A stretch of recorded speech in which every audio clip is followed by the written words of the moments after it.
Je vais vous parler de satisfiabilité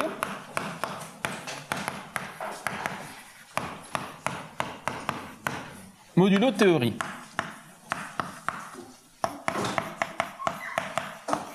Alors, c'est un domaine de recherche et puis également d'application qui a pris son essor, on va dire, à partir de 2006.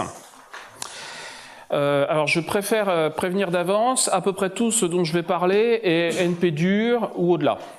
Hein? Donc, moi, quand j'étais étudiant, on me disait « Oula, ça c'est NP complet, c'est NP dur, vous oubliez, on va faire autre chose ». Puis après, les gens se sont débarrassés de leurs inhibitions et se sont dit « Bon, c'est NP dur, on résout ». Donc, de quoi s'agit-il? Alors, je vais prendre un exemple motivant. Vous avez un programme, comme ça.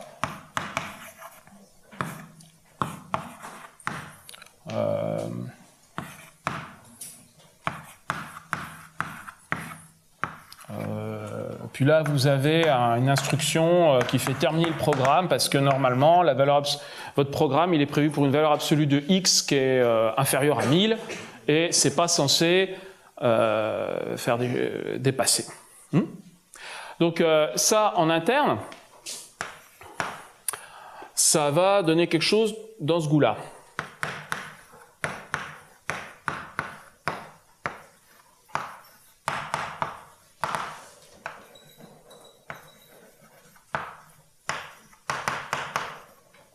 Alors, je préfère m'excuser d'avance, je sais que j'ai une très mauvaise écriture, d'autant plus que je m'énerve au tableau, donc n'hésitez pas à m'interrompre quand ça devient trop illisible. Et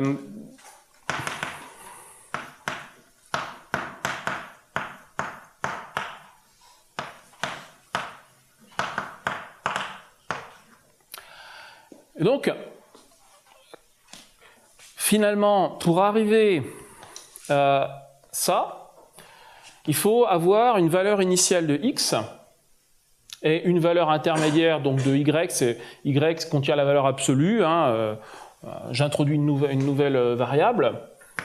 Cette instruction abort est accessible si et seulement si il existe x et y dans un type arithmétique tel que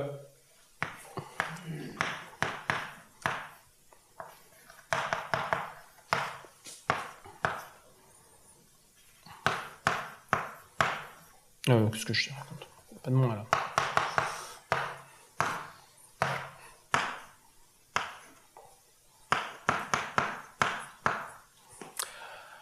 Alors évidemment, ça se généralise à des programmes beaucoup plus grands. Et les gens se posent comme ça des questions.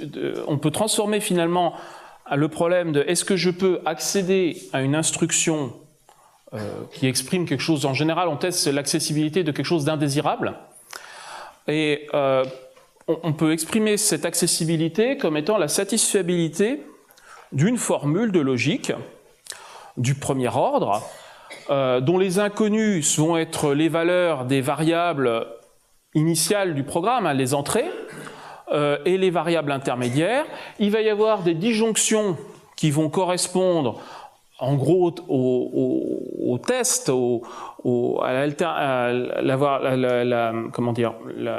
la possibilité de passer dans deux chemins dans le programme, donc ça fait une disjonction à la sortie. Et on peut vouloir résoudre ce genre de formule, décider ce genre de formule pour, par exemple, rechercher des bugs. Donc là, je parlais des conditions sur les variables initiales du programme. Il y a des gens qui ont commencé à se poser ce genre de questions pour pouvoir trouver des trous de sécurité. Donc leurs conditions là, au lieu d'être bêtement y plus grand que 1000, un truc un peu jouet artificiel, ça va être une condition, je suis en train de faire un accès à la mémoire qui est un accès non autorisé, un undefined behavior en C ou en C++. Et est-ce qu'il y a des façons de choisir des valeurs initiales de mon programme qui me permettent d'arriver à cette undefined behavior, parce qu'un accès mémoire à une position normalement non autorisée, ça peut permettre de créer un trou, ça peut permettre, ça est potentiellement un trou de sécurité. Vous pouvez éventuellement écrire de la mémoire auquel normalement vous ne devriez pas accéder, où il y a des choses intéressantes, genre des adresses de retour de procédure. Et notamment quand les variables d'entrée sont des variables venant de l'extérieur, quand des choses que vous lisez dans un fichier ou des choses que vous récupérez sur le réseau. Donc on ramène un problème qui paraît tout de même très pratique de sécurité informatique, un problème de décision de formule logique. Mais de formule logique qui va en gros être de taille proportionnelle à la taille du programme à analyser. Alors suivant comment on s'y prend, c'est de la taille proportionnelle à la taille au programme à analyser, et encore quand le programme n'a pas de boucle. Évidemment quand le programme a des boucles, ça devient indécidable. Mais là, regardons déjà les programmes sans boucle. Ça va donner une formule de très grande taille. Il y a aussi des gens qui, au lieu de faire ça sur le programme, font ça localement pour chaque chemin dans le programme. Ils obtiennent une formule qui dit « j'arrive à passer par là, là, là, là, et j'arrive jusqu'à ici ». Et là, ça leur fait plein de formules qui sont tout de même d'assez grande taille puisque c'est la taille du chemin. Et comment est-ce qu'on va décider la satisfiabilité, très rapidement, donc la satisfiabilité de ce genre de choses. Donc ça motive des études sur la satisfiabilité. Alors évidemment, ce que vous allez me dire, quand vous avez vu les formules que je construis, c'est que ça a une mauvaise complexité. Pourquoi? Eh bien, mettons, mais je n'ai que des variables propositionnelles, des variables booléennes. Je vais écrire une formule comportant des variables propositionnelles, des ou, des et, des non. Je peux rajouter le XOR si ça vous plaît, enfin, je peux enrichir le langage, mais rien qu'avec ça, vous voyez déjà que j'ai un problème. Parce que ça, c'est le problème SAT. Ça, c'est le problème SAT, et il est NP complet. Alors, qui voit ce qu'est un problème NP complet? Ok. Alors, c'est un problème. Alors, je vais essayer de faire la NP complétude rapidement. C'est un problème où, en fait, si je vous donne une solution, c'est très facile de détecter que c'est réellement une solution. Parce que vous avez une formule logique avec des ou, des et, des non. Si je vous donne les valeurs de variables et que je vous demande si elles satisfont la formule, vous remplacez dans la formule, puis vous évaluez le résultat final. C'est une évaluation par des portes logiques. Ça va prendre un temps de calcul qui est linéaire à la taille de la formule. Donc ça, c'est l'aspect NP. Maintenant, l'aspect NP complet. Donc ça, il y a évidemment une définition beaucoup plus formelle de ce qu'est un problème NP. Mais le problème NP complet, c'est qu'en plus, je vais être capable de ramener tout problème NP, donc tous ces problèmes où il est facile de vérifier la solution, mais il n'est pas forcément évident de la trouver. Je vais être capable de ramener tout problème NP à mon problème SAT. Et ça peut se démontrer. Donc, on sent qu'en quelque sorte, un problème NP complet, c'est un des problèmes dans la classe des problèmes des plus durs de la classe NP. Et il est conjecturé qu'il n'existe pas d'algorithme en temps polynomial qui résolve ce problème SAT. C'est-à-dire, on conjecture qu'il n'existe pas d'algorithme et de polynôme tel que cet algorithme, étant donné une formule de taille n, pourrait dire si elle est satisfiable ou pas en le temps polynôme de n. Ça, c'est une conjecture qui date de 1970 à peu près, que les gens, si j'ai bien compris, pensaient à l'époque résoudre pendant le temps d'une conférence, et qui, voilà, c'est un des problèmes du millénaire de l'Institut Clay, et on ne sait absolument pas comment le résoudre. On sait, ceci dit, qu'il y a des classes entières de preuves qui ne peuvent pas marcher. Il y a des classes entières d'arguments qui ne peuvent pas marcher.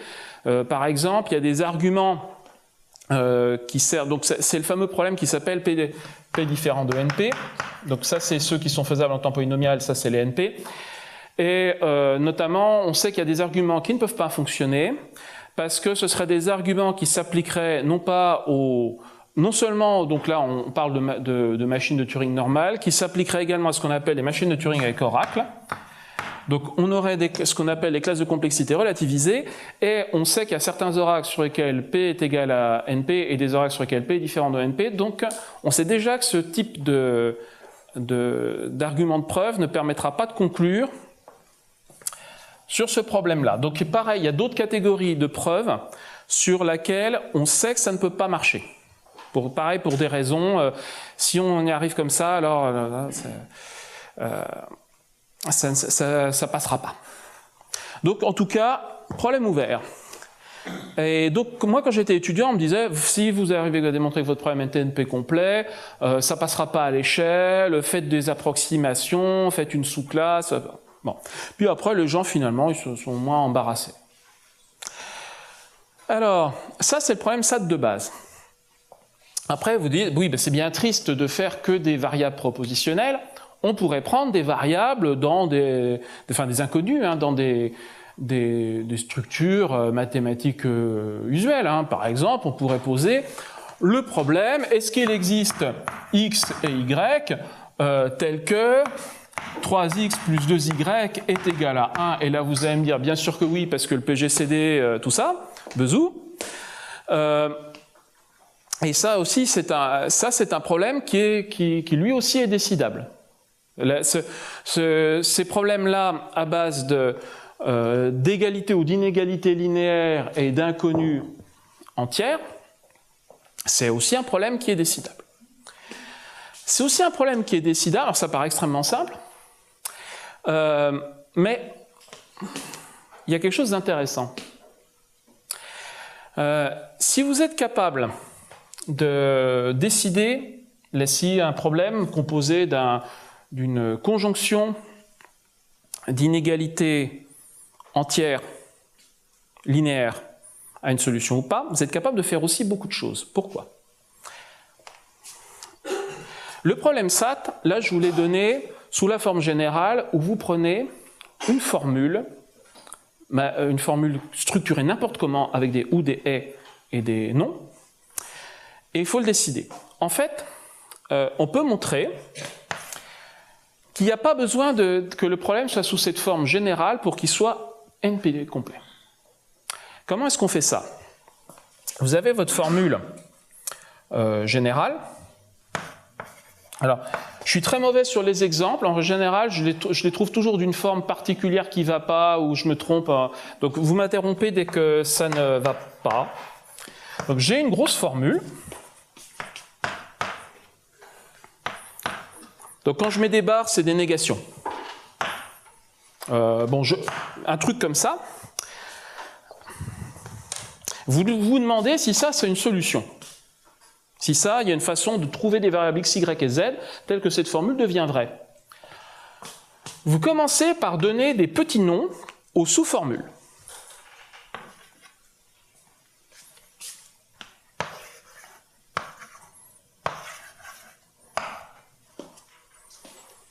Et puis après, vous contraignez les petits noms que vous avez donnés aux sous-formules à valoir réellement le truc, la sous-formule. Donc là, par exemple, je suis censé avoir B qui doit être équivalent, enfin qui doit être égal à X ou Y. Ça veut dire que B implique X ou Y, et que X ou Y implique B.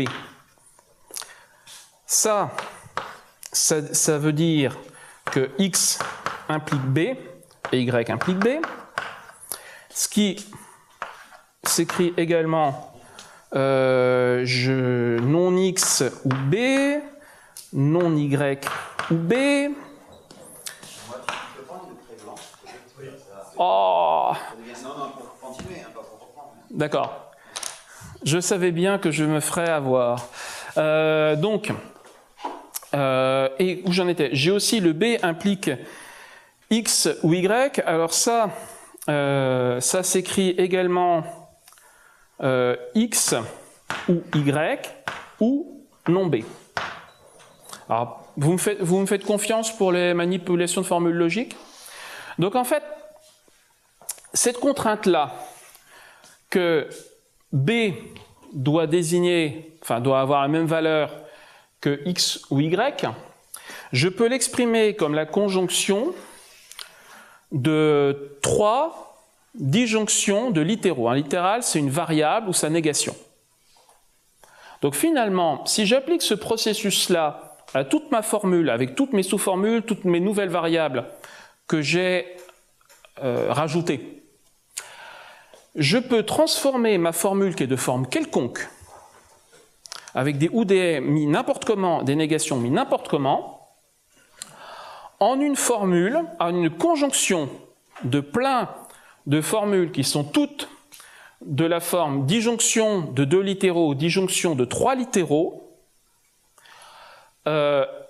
avec des ajouts de variables supplémentaires, mais telles que si j'ai une solution de mon nouvel ensemble de formules, je récupère cette solution, j'enlève les variables que j'ai rajoutées, j'obtiens une solution du problème d'origine, et quand j'ai une solution du problème d'origine, je la prolonge en choisissant pour les nouvelles variables introduites leur valeur qui correspond à la valeur des sous-formules ici, et j'obtiens une solution du nouveau problème.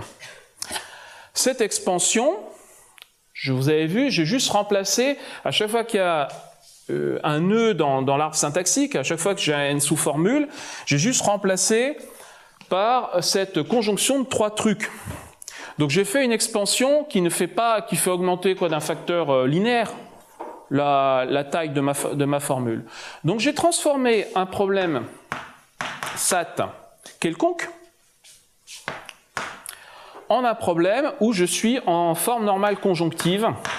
Donc forme normale conjonctive, j'ai une grosse conjonction de disjonctions de littéraux et où j'ai au plus 3 variables par clause. Ah oui, puis il faut rajouter aussi une clause qui dit que la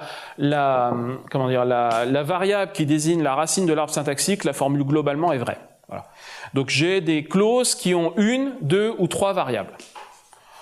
Alors, une, 2 ou 3 littéraux, si vous êtes un peu pinailleur, vous pouvez, en rajoutant des variables qui servent à rien, obtenir que des clauses avec 3 variables. Et ça, c'est le problème qui s'appelle 3 SAT.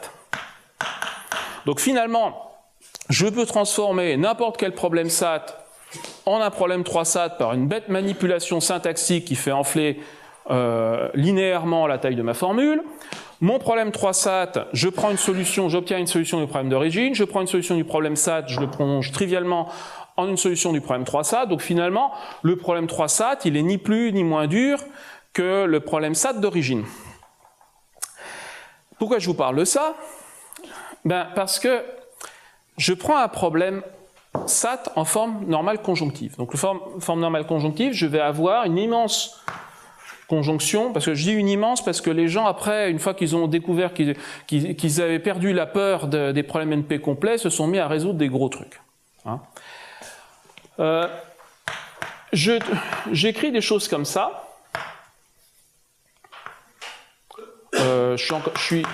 Bref, j'ai un exemple comme ça.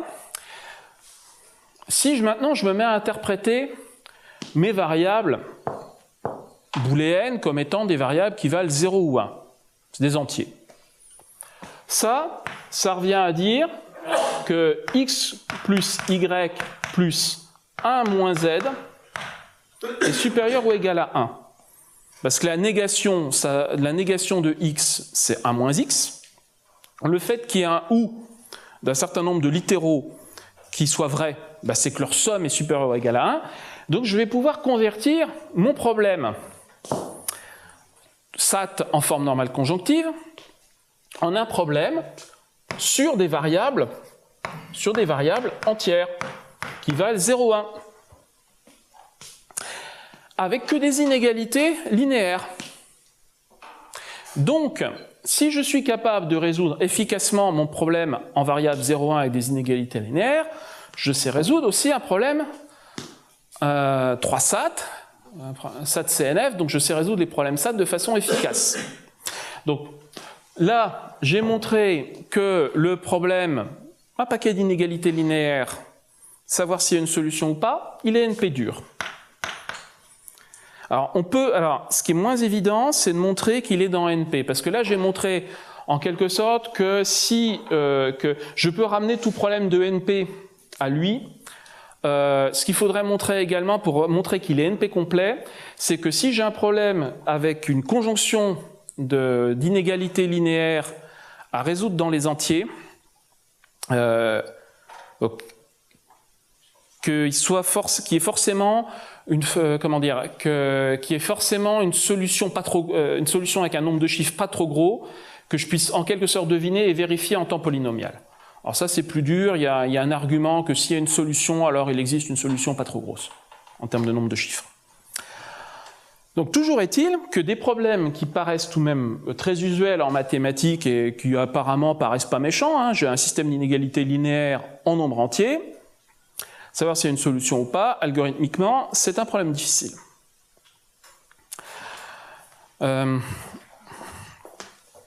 Donc, oui, ou alors vous préférez que je joue avec le tableau magique? Bon. Alors, c'est-à-dire que je ne suis pas habitué à enseigner dans des endroits avec un tel luxe de tableaux, donc j'ai tendance à effacer. Alors, donc finalement les gens, après ils se sont sentis pousser des ailes quand ils ont vu quand ils ont eu moins de blocage à se dire qu'ils pouvaient résoudre des problèmes compliqués, qu'ils voulaient résoudre des problèmes compliqués. Alors ils se sont dit qu'est-ce qui se passe quand j'ai un mélange d'inégalités linéaires sur les réels,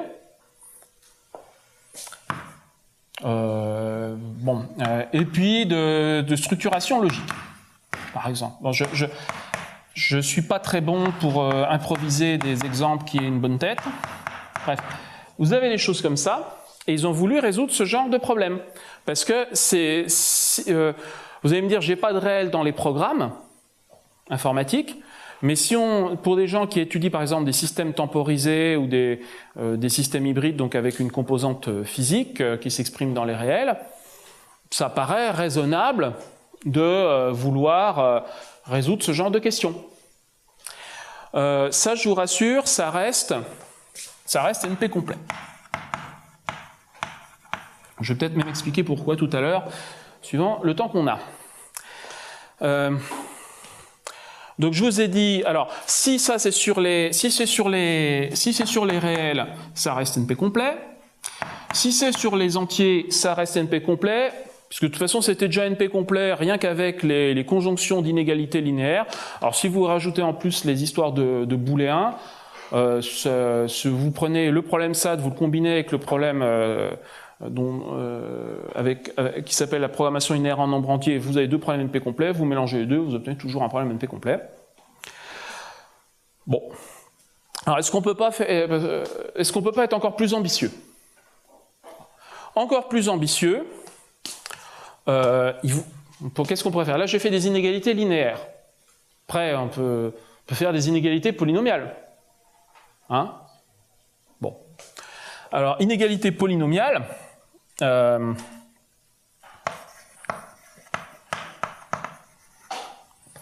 alors vous pouvez, je sais pas moi, vous écrivez donc, les coefficients, de toute façon, je dois être capable d'écrire mes formules. Donc les coefficients dans mes formules, ça va être des entiers. Hein, écrits en format binaire, de la façon la plus classique. Mais j'ai tout de même le droit de me poser la question de savoir si j'ai des solutions réelles pour mes variables. Alors, ça, j'ai un système, alors ça s'appelle ils appellent ça je crois des semi-algébriques. Vous avez donc des équations et des inégalités polynomiales. Est-ce que ça a une solution? Oui ou non? Alors, vous pourriez penser, les inégalités, vous pouvez vous dire, est-ce que ça rajoute plus de difficultés simplement par rapport aux égalités? Ben non, parce que si vous avez un système avec des inégalités, quitte à rajouter des variables, vous rajoutez, à chaque fois qu'il y a une inégalité, vous rajoutez un delta carré, vous transformez ça en un problème avec des égalités et plus de variables. Le fait de vous débarrasser des inégalités ne vous aide pas. Donc, quand vous avez un problème comme ça, est-ce que ça a une solution ou pas? Existe-t-il un algorithme pour le déterminer? Alors, la réponse est oui. Mais vous allez voir, c'est compliqué. Pourquoi? Déjà, alors, ce qui est très facile à montrer, c'est que ça aussi, c'est un problème KNP dur. Pourquoi? Parce que j'ai montré tout à l'heure qu'un système d'égalité linéaire à valeur dans 0,1, c'est NP complet. Donc, je prends mon système d'égalité linéaire à valeur dans 0,1, je rajoute la contrainte pour chaque variable qu'elle doit valoir 0 ou 1 à l'aide d'un petit polynôme, et boum, j'obtiens un système de cette forme-là. Et donc, si je savais résoudre ça efficacement, je saurais résoudre tout le tralala et tous les problèmes NP de façon efficace. Donc ça, c'est assez, c'est assez violent. Alors, j'ai pas très bien suivi les derniers développements là-dessus. Il y a une méthode classique pour résoudre ça qui s'appelle la décomposition cylindrique algébrique.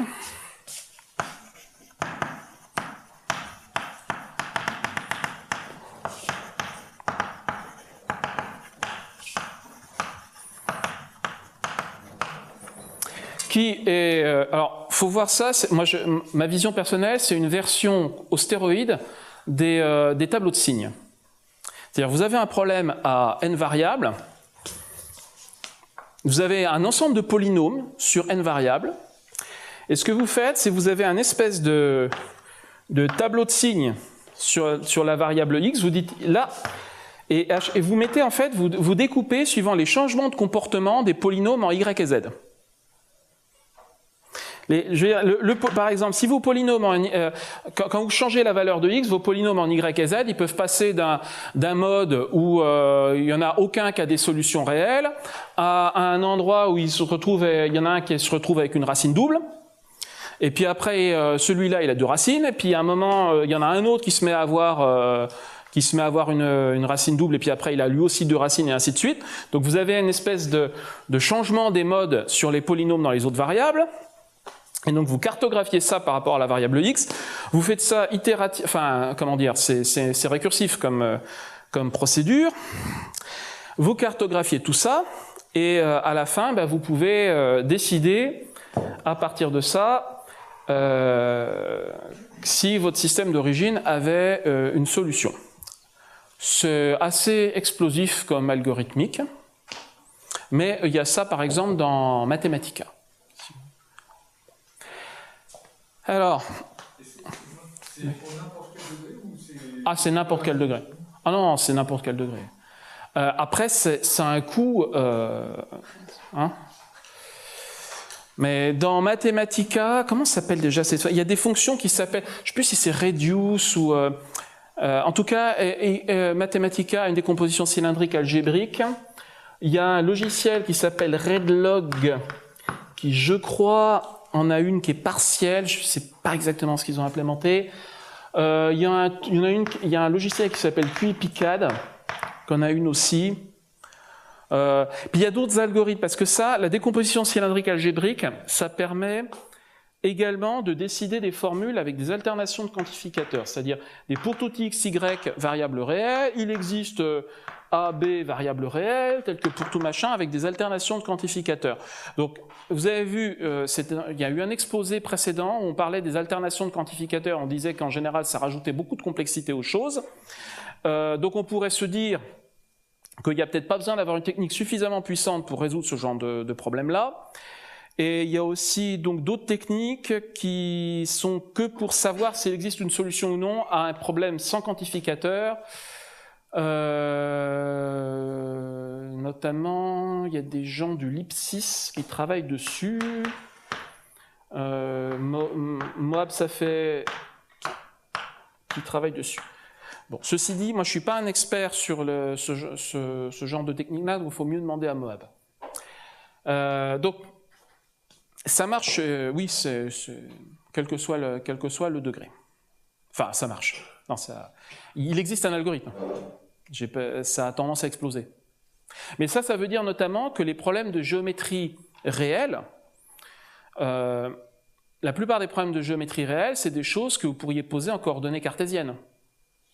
Je veux dire, les trucs de géométrie euclidienne, je veux dire les histoires de triangles où on prend un cercle qui intersecte, est-ce qui est le lieu des trucs, est-ce qui s'intersecte avec le bidule, vous pourriez le poser sous cette forme-là et le passer à une procédure de ce type-là.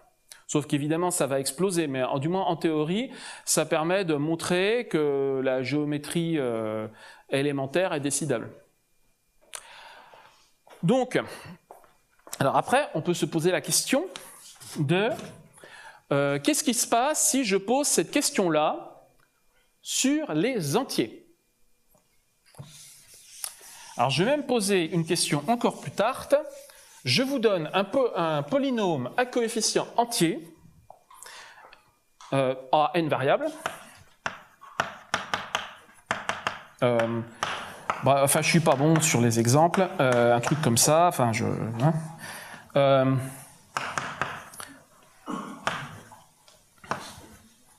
sais pas. Existe-t-il ou non une solution entière? Alors, on a vu, existe-t-il ou non une solution réelle? On peut faire de la décomposition cylindrique algébrique, on aura la réponse. Et si vous voulez pas, d'ailleurs, il existe une preuve que c'est décidable, donc c'est le problème sur les réels qui est plus simple à expliquer que la décomposition cylindrique algébrique. Il y a un truc de Mushnik qui avait l'avantage de tenir en quelques pages et qui ne demande pas un niveau mathématique considérable. Alors que le truc sur décomposition cylindrique algébrique, après ça part de résultants de polynômes et de machin chose, ça je crois que c'est explicable au niveau taupe. Donc vous avez un problème comme ça et vous voulez savoir s'il a des solutions entières. Est-ce que vous pensez qu'il existe un algorithme pour ça?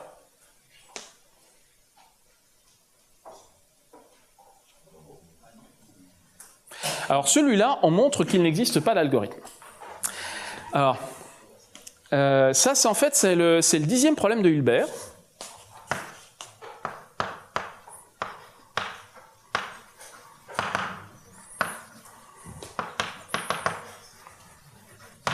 C'est le 10e problème de Hilbert, donc posé en 1900. Dans les années 50, Davis et Putnam, alors Davis et Putnam, vous allez revoir leur nom qui va réapparaître après. Donc Putnam, c'est un philosophe analytique. Davis, c'est un informaticien de la première heure qui a programmé des machines avec, vous savez, des tubes à lampe qui surchauffent et des histoires, il raconte des histoires là-dessus. Et ils ont voulu se poser le 10e problème de Hilbert, ils ont fait un petit peu des progrès dessus. Après, il y a une mathématicienne appelée Julia Robinson qui a avancé encore un peu plus.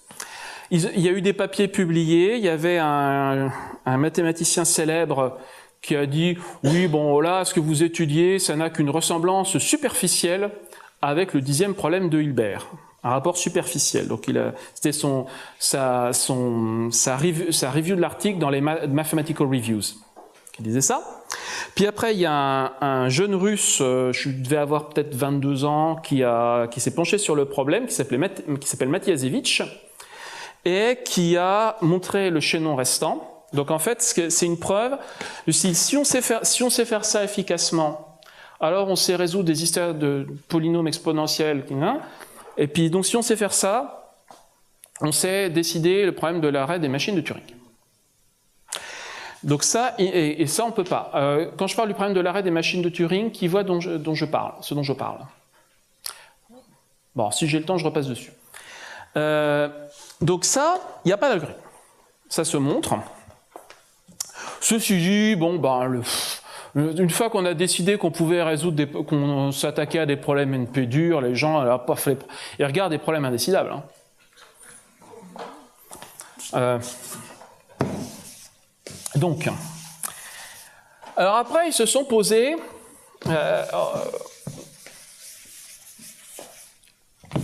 Qu'est-ce qu'on peut vouloir faire d'autre?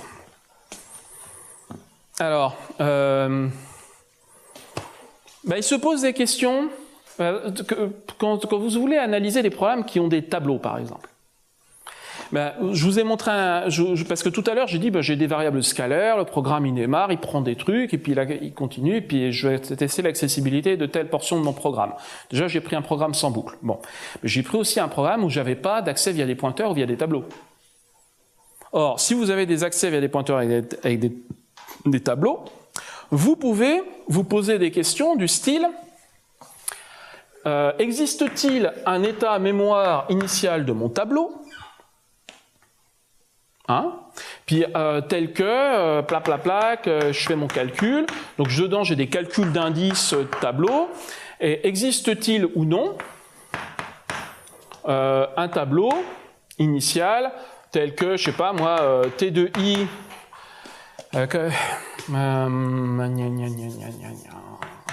T de I plus 1 est égal à T de J,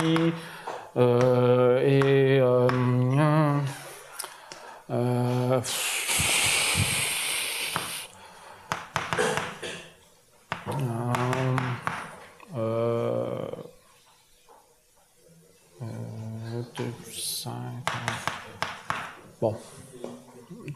On peut se retrouver à se poser des questions comme ça. Donc là, on est un tableau, on voit ça finalement, c'est jamais qu'une fonction des entiers dans les entiers, parce qu'après tout, on est en maths, je veux dire, le tableau, il n'a pas besoin d'avoir une longueur finie, on n'est même pas forcé qu'il soit indexé par des entiers. Existe-t-il une fonction du type dans laquelle on prend les indices dans le type des valeurs, tel que tout ça est satisfiable? Hein?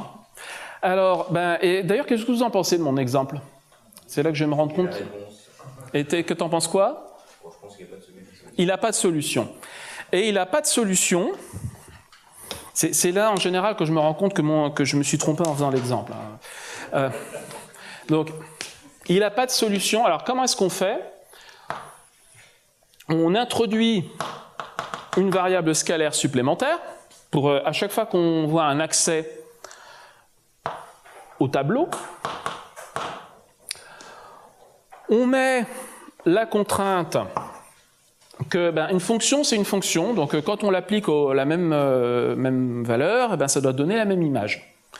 Donc, on met la contrainte que si i plus 1 égale j, alors on a t de i plus 1 est égal à t de j.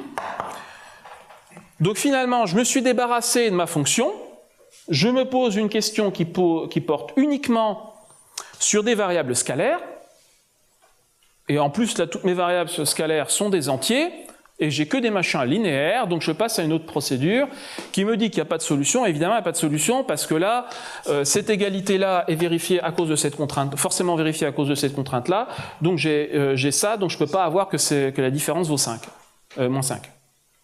5. Bon. Et donc en fait, tant qu'on regarde sur le fragment existentiel, on peut en plus rajouter des histoires comme ça, sur des questions, sur des fonctions. Après, vous avez aussi se poser des questions sur des tableaux qu'on a le droit de mettre à jour. Donc, ils rajoutent dans le vocabulaire des formules un update. Vous prenez, c'est quelque chose qui prend une fonction, qui prend un point dans le domaine de la fonction, qui prend une valeur dans le, comment ça s'appelle, le codomaine, et qui redonne la même fonction, mais dans laquelle on a remplacé le point correspondant à x par la valeur y. Si vous voulez, c'est les tableaux dans un langage de programmation genre Pascal ou C, vous voyez ça de façon avec des mises à jour impératives. Quand on est en maths, on n'a pas de notion de mise à jour au cours du temps. Donc il faut faire une mise à jour fonctionnelle. Et la mise à jour, un peu comme vous avez en Camel, quand vous faites des maps en Camel, vous avez une opération de mise à jour fonctionnelle qui vous retourne une nouvelle map. Donc ça vous retourne la nouvelle fonction. Et ça, c'est pareil, on peut se ramener à ce genre de problème-là, et puis à des disjonctions de cas. Alors c'est un peu pénible, parce qu'après, quand vous avez quelque chose qui est le résultat d'un update, et puis que vous voulez savoir ce qui se passe dessus, il faut à chaque fois tester si l'indice à laquelle vous évaluez le update, il est égal à X. Si oui, il faut retourner Y, et sinon, faut retourner l'ancienneté, donc ça se retrouve avec des cascades de disjonctions partout. Mais on voit bien qu'on arrivera à se ramener à ça. Alors, qu'est-ce qu'on peut rajouter d'autre dans le langage qui est tentant de faire? Pardon? Alors, on ne va pas faire les boucles tout de suite. Mais si tu insistes, je vais parler des boucles. Donc là, parce que là, j'ai un langage, j'ai pas de notion de temps. C'est des formules logiques qui sont satisfaites au premier ordre. Bon, là, d'accord, j'ai mis des fonctions, donc c'est plus vraiment au premier ordre, mais bon, hein. Mais dont je teste la satisfiabilité. Qu'est-ce qu'on pourrait rajouter? Ben, des quantificateurs. Puisqu'il y a eu un exposé précédent dans lequel on disait que les quantificateurs rendaient il y avait, je crois, une exponentielle à chaque alternance. Donc les quantificateurs, ça a tendance à rendre les choses plus compliquées. Pourquoi se priver des quantificateurs? Alors, boum.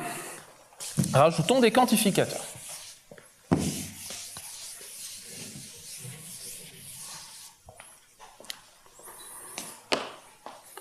Alors, prenons déjà des formules propositionnelles, donc des choses comme ça. Quand on était en train de... Bon, bref, les trucs avec des variables propositionnelles. Quand on était en train juste de tester la satisfiabilité, c'était qu'on était en train de se poser des questions où toutes les variables étaient quantifiées existentiellement. Et alors là, on peut se poser des questions. Existe-t-il ça avec des variables quantifiées universellement? Et alors, ça reste décidable, parce que de toute façon, si on veut décider ça de façon bête, on énumère tous les cas. Là, vous pouvez très bien, vous voyez il existe Z, vous testez les deux cas, puis vous regardez s'il y en a au moins un des deux qui marche. Le pour tout Y, vous testez les deux cas, vous regardez si les deux marchent. Par une approche exponentielle, vous arriverez à tester tous les cas et puis à vérifier. Donc là, il n'y a pas de problème, il y a un algorithme. Ceci dit, ça,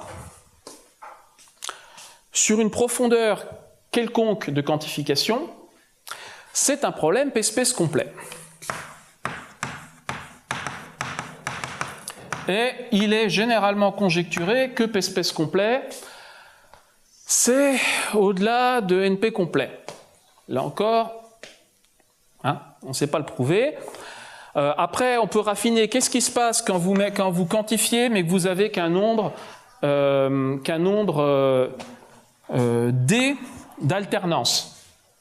Parce que là, je me suis mis en quelque sorte dans le pire cas. J'ai n variables et j'ai le droit d'alterner à chaque changement de variable. Qu'est-ce qui se passe si on borne? C'est un truc, c'est des classes de complexité qui s'appellent la hiérarchie polynomiale, dont on conjecture qu'elles sont emboîtées strictement les unes dans les autres et qu'elles sont toutes strictement emboîtées dans p-space et qu'évidemment personne ne sait comment démontrer une chose pareille. Voilà. Donc en tout cas, la morale de cette histoire, c'est que normalement, tout cela coûte déjà très cher. Alors maintenant, et là j'ai pris que des variables propositionnelles. Qu'est-ce qui se passe quand on met des variables réelles? Genre, pour tout x, donc je suis censé terminer à quelle heure à peu près? Avant midi, à midi, il peut y avoir quelques questions. Oh, bah ça va, bon, ça va. Donc, une formule arithmétique et des quantifications universelles que de l'arithmétique réelle. Alors des trucs comme ça, bon,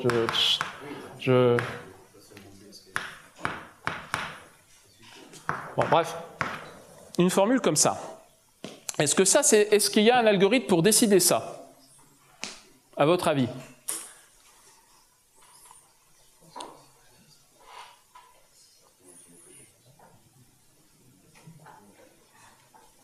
Alors, je vais déjà vous rassurer sur un point. Le fait d'interpréter ces variables dans les réels ou dans les rationnels, quand on n'a que de l'arithmétique linéaire, ça ne change rien. De la même façon que quand si vous avez des choses sur des polynômes et que vous posez un problème qui est avec que des variables, des variables réelles et puis des problèmes sur les polynômes, c'est pareil. Le problème sera pareil si vous êtes sur les algébriques. Ça ne changera pas le fait qu'il ait des solutions ou pas. Là, c'est pareil, vous êtes sur les réels et vous n'avez que des trucs linéaires, ça ne changera pas la question si vous regardez les problèmes sur les rationnels.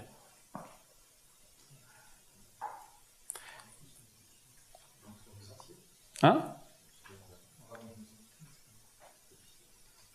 Alors là, il existe un algorithme. Et là, cet algorithme-là, il a l'avantage d'être vachement géométrique, donc je peux le faire au tableau. Alors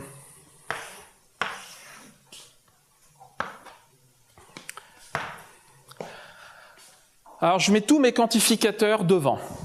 Alors, en forme prénex, on les met tous à gauche. Et donc finalement, je regarde une formule sans quantificateur qui est composée avec des inégalités linéaires. Donc c'est une formule qui va... alors là, je prends que deux variables parce que mon tableau n'a que deux coordonnées. Et donc ma formule, là, elle va me délimiter un sous-ensemble du plan qui est formé d'une disjonction de polyèdres convexes. Voilà. Un truc comme ça, quoi.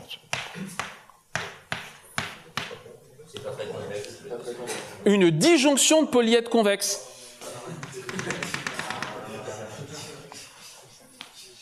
C'est bien une disjonction de polyèdres convexes. Vous pouvez prolonger celui-là ici, ça fait bien une disjonction de polyèdres convexes.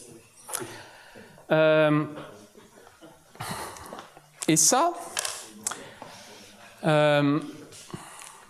et donc, oui, chaque face de polyèdre convexe va correspondre à une des inégalités de ma formule d'origine. OK ? Donc là, ce qu'on peut faire, c'est de l'élimination de quantificateurs. Alors, comment dire ? Mettons que ma formule, ça soit une formule de la forme pour tout x, la suite. Donc, ça veut dire que en quelque sorte, je fixe y et je m'intéresse au comportement pour tout x. Voilà. Wow. Bon, je vais prendre il existe x. Peut-être vu comme j'ai fait mon exemple, ça ira mieux. Là. Maintenant, si je fixe y et que je regarde ce qui se passe, donc je fixe y et que je fais varier x, qu'est-ce qui peut se passer? Eh bien, je peux franchir un certain nombre de frontières en nombre fini, puisque mes frontières, elles correspondent à mes bouts de formule d'origine. Donc ça veut dire que pour qu'il existe un x qui satisfait la suite de la formule, j'ai pas à tester la présence de x partout sur la ligne.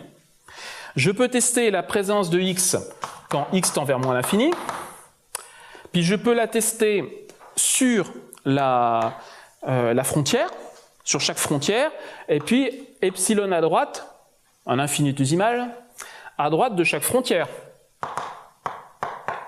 Puisque de toute façon, la valeur logique de ma formule, elle ne peut pas changer quand je suis au milieu entre deux frontières. Donc ça ne sert à rien de la tester là. Il suffit de la tester epsilon, un infinitésimal à droite de l'endroit que j'ai franchi, et ça vaudra pour tout cet intervalle-là. Ouais.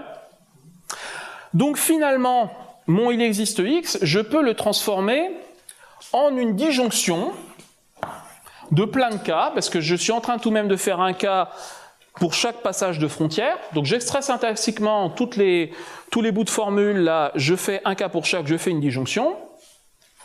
Et cette formule-là, elle aura une, elle sera satisfaite pour un y donné, celle-là, cette disjonction, si et seulement si la première est satisfaite pour y. Ben, si je fais ça pour un quantificateur, après j'itère le processus pour plein de quantificateurs. Donc finalement, une formule comme ça, je peux éliminer ces quantificateurs successivement. Donc à la fin, quand je me retrouve avec une formule qui a plus de... si j'avais une formule qui à l'origine avait toutes ces variables quantifiées et que j'élimine tous les quantificateurs, ben je me retrouve avec une formule sans variable, donc une formule qui s'évalue trivialement sur vrai ou sur faux. Donc effectivement, c'est décidable. Ceci dit, si on le fait tel que je l'ai décrit là, avec je prends mon truc, je prends tous les éléments, je fais une grosse disjonction, donc j'ai déjà fait enfler ma taille de formule, et puis après j'élimine la variable suivante, je récupère tous les machins, je fais une disjonction, et que je le fais sur n étages, évidemment ça explose. Hein. Donc là aussi, il faut, moralement, faut beaucoup plus astucieux que ça pour le faire en vrai. Mais en tout cas, vous êtes convaincus, c'est décidable. Quand on est sur des variables entières, il y a aussi des façons de le faire. Mais alors là, c'est lourdingue, parce que non seulement, il y a évidemment le même genre de problème que vous avez ici, mais en plus, il y a des contraintes de divisibilité. Parce que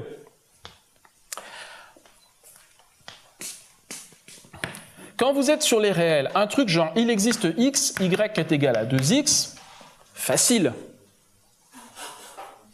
Je veux dire, ça c'est toujours vrai, quel que soit y, et puis paf, ça s'élimine. Mais quand vous êtes sur les entiers, ça, c'est la même chose que 2 divise y. Et donc, vous vous retrouvez à quand vous faites vos éliminations de quantificateurs, à tracter des histoires de divisibilité par rapport à heureusement, divisibilité par rapport à des constantes. Et donc, il y a des moments où vous vous retrouvez à regarder quand vous avez plusieurs contraintes de divisibilité, ça revient à des divisibilités par rapport au PPCM de tous ces trucs-là. Et puis, des fois, il faut énumérer tous les cas jusqu'au PPCM. Donc là, ça commence à bien coûter cher, mais ça reste tout de même faisable. Donc, il y a une méthode qui s'appelle la méthode de Cooper. Il y a le fait que ça soit forcément explosif, ça a été démontré par Fischer et Rabin. Est-ce qu'il y a un S ou un pas à Fischer? Je crois qu'il y a un S. Je crois en 74. Donc, ça reste décidable, ça commence à sentir fortement le roussi en termes de complexité. Alors... Et alors là, j'ai parlé de tableau, j'ai parlé de quantificateurs. Qu'est-ce qui se passe quand on commence à mettre les quantificateurs et les tableaux ensemble? Parce que c'est tout de même assez naturel. Quand on est en train de parler de tableau, quand vous parlez de ce qui se passe dans une fonction, en général, vous dites, pour tout x, si x est inférieur à 5, alors f de x, je sais pas moi, elle est inférieure à 4. Enfin, on aime bien quantifier universellement sur les indices, sur les valeurs sur lesquelles on prend une fonction, de même que quand on part sur des histoires de tableau, on fait des preuves d'algorithme de tri, on dit des choses du style tous les éléments qui sont à gauche de l'indice i sont plus petits, puis tous ceux qui sont à droite, si i est inférieur à j, alors t de i est inférieur à t de j, enfin, vous voyez, ce genre de choses qu'on écrit. Donc on aime bien quantifier sur les indices. Alors à votre avis, qu'est-ce qui se passe quand on commence à quantifier sur les indices dans les tableaux?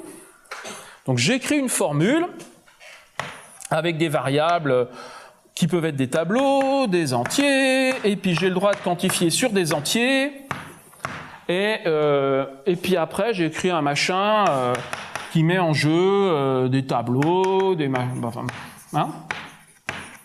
J'ai le droit de faire des tableaux à 2 dimensions après tout. À votre avis, qu'est-ce qui se passe?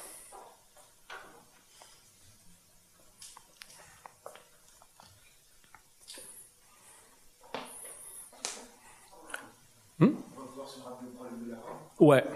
on peut se ramener au problème de... On peut prendre le problème de l'arrêt et l'envoyer là-dedans. Alors comment est-ce qu'on fait?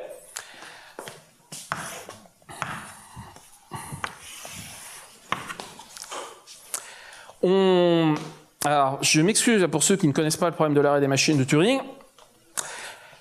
Vous avez une machine de Turing, vous mettez l'état de sa bande, donc je prends un seul ruban, il est comme ça, ici je le mets la bande à l'état temps égale 0, donc l'état initial, ensuite machin à temps égale 1, donc je vais monter le temps comme ça, il y a les valeurs sur la bande.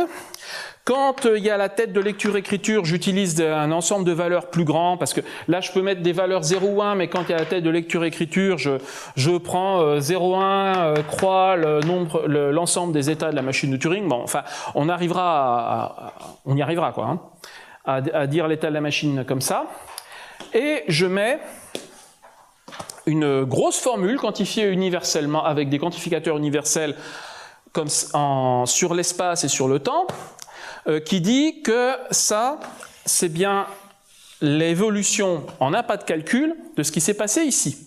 Donc il faut que je mette une espèce de relation de ce qui se passe autour de la tête de lecture-écriture pour passer à l'état suivant, et puis je dis qu'ailleurs, ça n'a pas bougé. Bon, je vais y arriver, ça va faire une grosse formule, mais je vais y arriver. Donc, notamment, je peux exprimer le fait que ma tête de lecture-écriture, à un moment, elle va atteindre un état acceptant. Il suffit de rajouter dans la formule, il existe un instant dans le temps et une position de tête de lecture telle que j'ai un état acceptant. Donc mon problème de l'arrêt des machines de Turing, je le recode dans mon problème avec des quantificateurs, donc ce problème-là, il est indécidable. Après, il y a une littérature parce que, sur comment est-ce qu'on peut donner des sous-classes de ça qui restent décidables. Hein? Donc je crois qu'il y a un papier qui s'appelle What's Decidable About Arrays, et puis je crois qu'il y a un autre papier qui s'appelle quelque chose genre What's More Decidable About Arrays. Enfin, il y a eu une certaine littérature là-dessus. Mais bon, les gens ils n'hésitent pas. Pourquoi ce machin s'est-il éteint? Les gens n'hésitent pas à vouloir décider ce genre... Non, je vais pas tout de suite, mais c'est juste que je prépare. Les gens n'hésitent pas à se lancer là-dedans. Alors,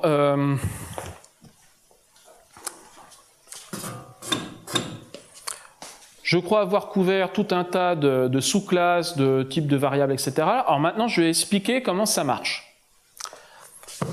Pas pour tous les cas de figure, parce que ça devient chaud, mais au moins quand j'ai le cas propositionnel. Alors, le cas propositionnel... la plupart des outils commencent par prendre votre formule. Donc, propositionnel, je vais faire du SAT bête. Hein. Je ne fais pas de quantificateur SAT de base. Prennent votre formule SAT et ils le mettent en forme normale conjonctive avec la transformation dont j'ai parlé tout à l'heure. Donc, je rajoute des variables. Attention, parce que quand on parle de transformer une formule SAT en forme normale conjonctive, si vous le faites par distributivité, c'est possible. Ça rajoute pas de variables, mais là, ça explose en taille. Donc là, on rajoute des variables pour pas exploser en taille. Vous avez une formule en forme normale conjonctive. Et après, vous essayez de la résoudre. Et est-ce que vous avez déjà résolu des sudoku? Ben, je sais pas. Bon. Alors, comment est-ce qu'on résout un sudoku?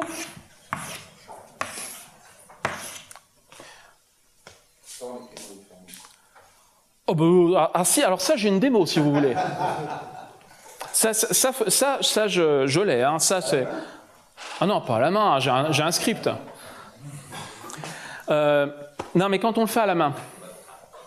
Voilà, alors, comme dit Stéphane, on propage et on backtrack. Qu'est-ce que ça veut dire? C'est que si on sait qu'on peut associer à chaque case un ensemble possible de valeurs, et puis, quand on sait qu'on a un 1 ici, je peux rayer le 1 de l'ensemble possible des valeurs de tout le monde qui est dans le même gros pâté et de tout le monde qui est sur la même ligne et sur la même colonne. Quand j'ai un ensemble possible de valeurs qui devient de cardinal 1, Je connais la valeur sur cette case-là. Donc maintenant, quand je la connais, je peux elle-même la propager ailleurs. Donc je peux faire comme ça des propagations tant que je peux. Quand vous avez une grille qui est simple, ça suffit à résoudre la grille. Enfin, je n'ai pas une immense expérience en Sudoku, hein, mais c'est les essais sur les grilles les plus faciles dans les magazines, ça semble suffire de faire ça. Quand c'est pas simple, quand il y a un moment où votre propagation marche pas, et puis là, vous prenez une case, vous dites, bon, alors qu'est-ce qui se passe quand celle-là vaut 2? Vous explorez, et puis à un moment, vous pouvez vous retrouver avec une case qui n'a pas de valeur possible, et là, vous savez que vous avez fait une hypothèse incorrecte, et qu'il faut revenir en arrière sur cette hypothèse, donc vous faites du backtrack. Alors maintenant, comment est-ce qu'on fait ça en écrivant des formules propositionnelles? Vous pouvez aussi bien écrire des formules propositionnelles qui sont qu'à chaque coordonnée de case ij et chaque valeur possible k, vous pouvez associer une variable propositionnelle vijk. Vous pouvez mettre des contraintes qu'il ne doit pas y avoir deux valeurs sur la même ligne, donc ça nous donne quoi? Ça, qui soit identique, donc ça serait pour toute ligne i, pour tout indice j et j', et pour tout k, il faut qu'il y en ait au moins un des deux qui soit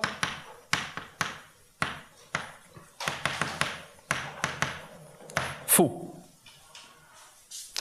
Donc ça, j'impose que je ne peux pas avoir deux fois la même valeur sur la même ligne. Donc vous voyez que ça m'en fait générer un paquet de formules propositionnelles, parce qu'il faut tout que je prenne pour tout i, pour tout j', j différentes j', évidemment, parce que sinon on va être mal. Et tout k, enfin je vais y arriver. Qu'est-ce que j'ai d'autre? Faut faire sur les colonnes, faut faire sur les gros pâtés.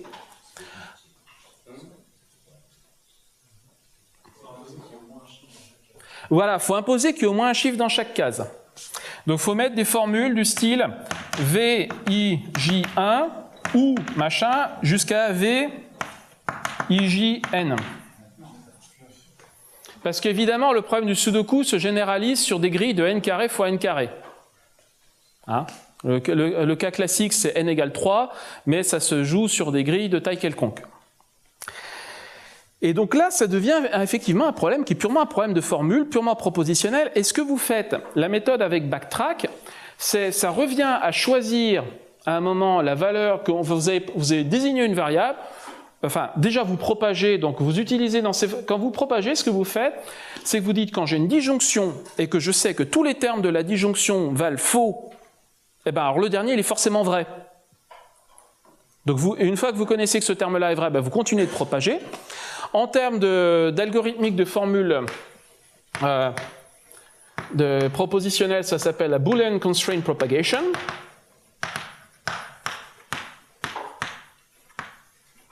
Ou je crois que ça s'appelle aussi la Unit Propagation. Vous propagez, et puis quand vous n'arrivez plus à propager, vous choisissez une variable, puis vous dites qu'est-ce qui se passe quand elle vaut vrai.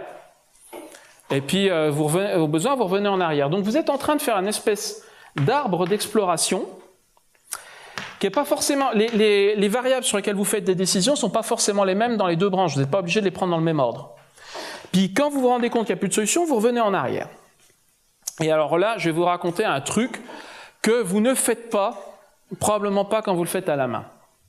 C'est que quand vous faites ça algorithmiquement, donc là, cette méthode-là, ça s'appelle... DPLL, Davis Putnam, je ne sais plus qui. C'est les mêmes Davis et Putnam qui avaient regardé le 10e problème de Hilbert. Ce que vous pouvez faire en étant un peu plus fin, c'est que quand vous arrivez à une impossibilité, ici, vous pouvez analyser comment vous y êtes arrivé. C'est-à-dire que vous avez fait un certain nombre de déductions, de propagations, et tous les choix que vous avez faits sur les branchements dans l'arbre, ne sont pas significatifs, pas forcément significatifs pour arriver à cette impossibilité. Le dernier, il est forcément parce que sinon vous vous seriez rendu compte de l'impossibilité avant, Mais tous les choix précédents ne sont pas forcément significatifs. Donc si vous mettez, il faut de l'organisation hein, là-dedans pour savoir comment vous avez fait vos déductions, vous pouvez identifier un sous-ensemble de vos choix précédents qui en fait conduisent à une situation incompatible. Donc ce que ça veut dire, c'est que votre formule logique d'origine, elle impliquait que la conjonction d'un certain nombre de choix soit impossible. Donc ça, la négation d'une conjonction, c'est une disjonction, donc c'est aussi une clause. Hein. Une clause, c'est une disjonction de littéraux. J'ai dit qu'on se mettait en forme normale conjonctive, donc on a un paquet de clauses. Donc vous êtes en train d'apprendre une nouvelle clause, qui est une conséquence logique de vos clauses d'origine, mais qui n'est pas une conséquence évidente. Et ça s'appelle le close learning.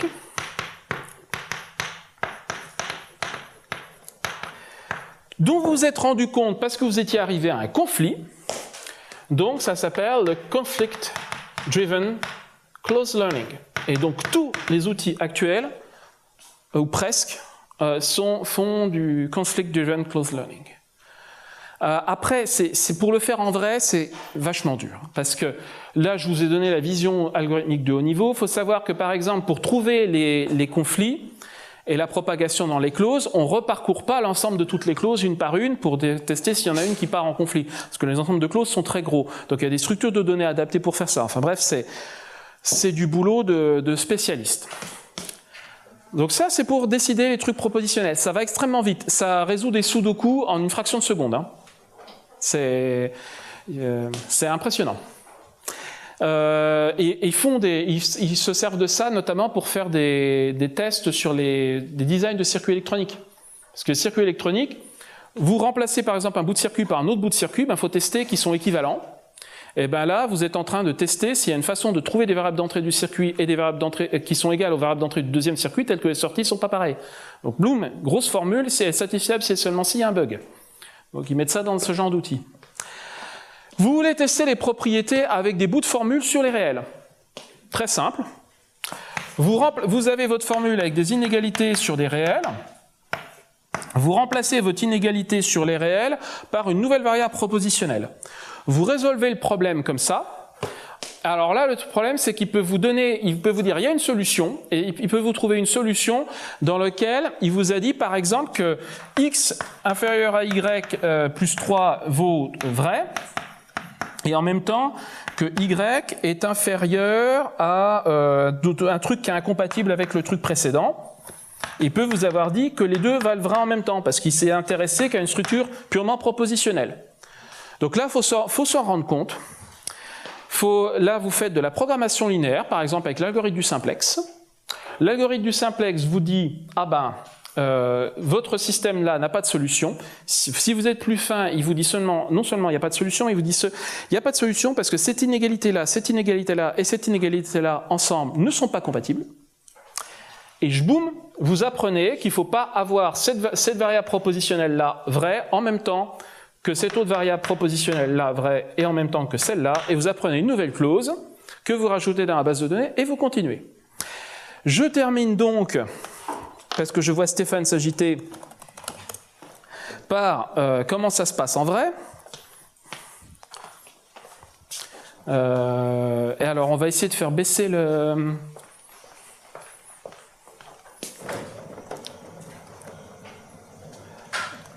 Tu penses que tu vas y arriver? Il faut un petit moment, c'est pour ça que... Ouais. Donc, et pendant ce temps-là, est-ce que vous avez des questions? En attendant qu'on regarde. Et puis, alors, puisqu'il y a eu de la contestation sur le sudoku, qu'est-ce que j'en ai fait de mon sudoku là? Dans le sujet central de 2014, il y a ce problème-là qui est traité. Le sudoku? Oui, pas aussi. Oui, le sudoku avec des formules logiques. Mais en fait, c'est un peu désespérant parce que le sudoku 9x9, même en faisant un truc en Python qui fait du backtrack sans close learning, on le résout tout de même très rapidement, y compris les problèmes qui sont dans les magazines marqués super dur. Donc, j'ai été un petit peu déçu dans cette affaire. Donc, oui, c'est lequel celui-là? C'est le sudoku. Voilà. Donc,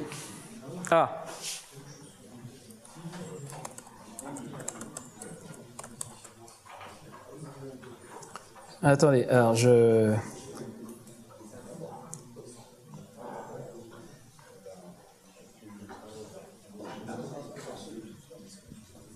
Donc par exemple, justement, il est où mon sudoku là? J'avais pris un problème qui était dans un magazine, qui était très dur. J'ai fait le codage en SAT que j'ai montré tout à l'heure. Je pense même que j'ai dû le faire de façon tarte, genre même pas vérifié que j'ai dû mettre K différent de K' au lieu de K inférieur strict à K', donc ça se trouve ma formule est trop grosse. Boum, on lance un SAT solver dessus, on parse la sortie du SAT. Vous voyez, il n'y a même pas le temps de... C'est les affichages qui prennent plus de temps que le reste. Ou le print, tout ça. Mais même mon truc en Python, il résout le problème vite. Donc je ne peux pas vous montrer l'avantage du close learning. Il faudrait faire des problèmes de taille n fois n, n carré fois n carré plus gros. Comment ça se passe en pratique? Si vous voulez faire joujou... Alors, avec un SMT solver, il y en a un en ligne directement. Parce que des SMT solver, il y en a un certain nombre disponibles. Parmi les plus connus, il y a Z3 et CVC4. Donc Z3 est un truc de chez Microsoft, mais qui est un logiciel libre. Et donc il est livré dans les distributions Linux, si vous voulez, chez Ubuntu. Faites apt-get install Z3.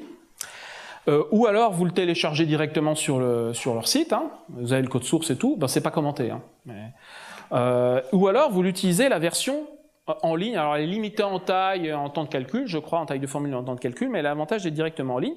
Donc là, par exemple, je déclare un problème, je déclare 3 variables x, y et z qui sont des entiers, je mets qu'elles doivent satisfaire ça, je déclare une fonction f des entiers dans les entiers.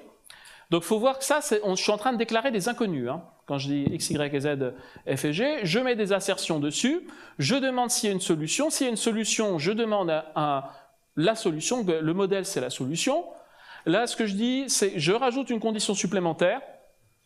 Le push et le pop, ça sert à rétracter des conditions que j'ai rajoutées, et puis qu'après, je vais revenir dessus, et ainsi de suite. Et voilà. Est-ce que vous avez des questions?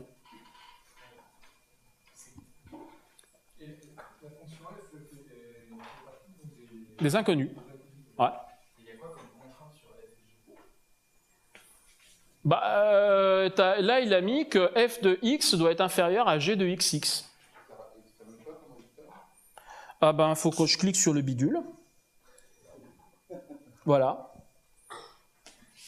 Il nous dit que c'est ça. Il nous dit que. Alors, parce qu'on a fait plusieurs checksat hein, ici.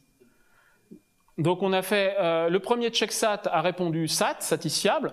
Ensuite, il donne les solutions. Alors, il donne la solution il donne la valeur de x, il donne la valeur de y. Donc, il nous dit que x est une fonction à 0 argument, donc une constante, à valeur entière, qui vaut 3. C'est y qui vaut 3, x qui vaut 2 et z qui vaut 1. Ensuite, il nous dit que g est une fonction qui prend 2 paramètres entiers, qui retourne un entier, et qui vaut if then else. Donc si la condition est si le premier argument vaut 2 et le deuxième argument vaut 2, elle vaut 0, sinon elle vaut 0. Bon. Il simplifie pas forcément son résultat. Hein. Alors, et puis il vous donne aussi une valeur de f.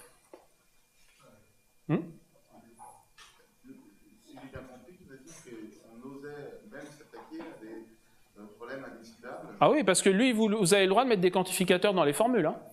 Mais alors, vraiment, on sait pas qu'il y a un problème indécidable. Leur truc ne termine pas forcément.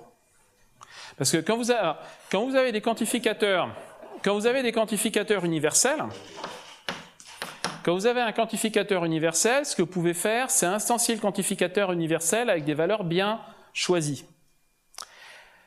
Alors, il y a comme ça des heuristiques où on regarde dans le reste de la formule, on voit qu'il y a quelque chose qui semble bien comme truc du quantificateur, et puis on dit je connais cette hypothèse-là qui vaut pour tout i, je l'essaye avec i égale machin, et on va voir si ça me fait avancer. Mais vous pouvez rentrer dans des boucles d'instanciation infinie.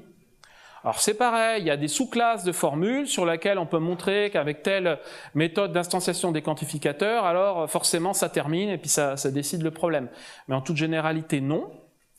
Quand vous avez le problème polynomial là, sur les entiers, là, le 10e problème de Hilbert, Eh ben, quand vous savez résoudre un problème sur les réels et que vous voulez le résoudre sur les entiers, ben, vous pouvez faire des branchements.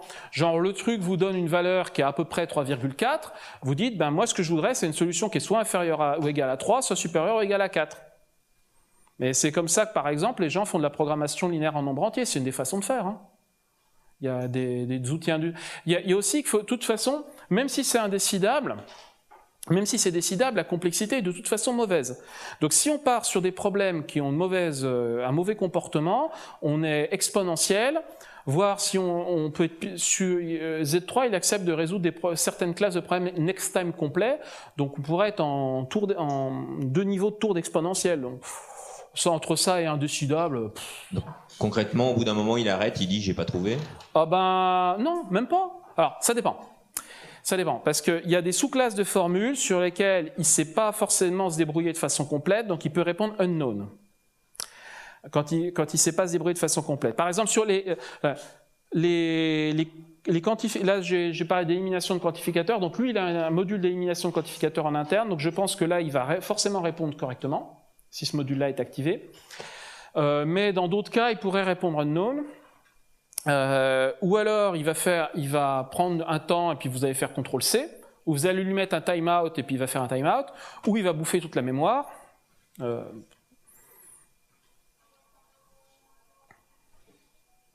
D'autres questions? Bon, eh bien merci.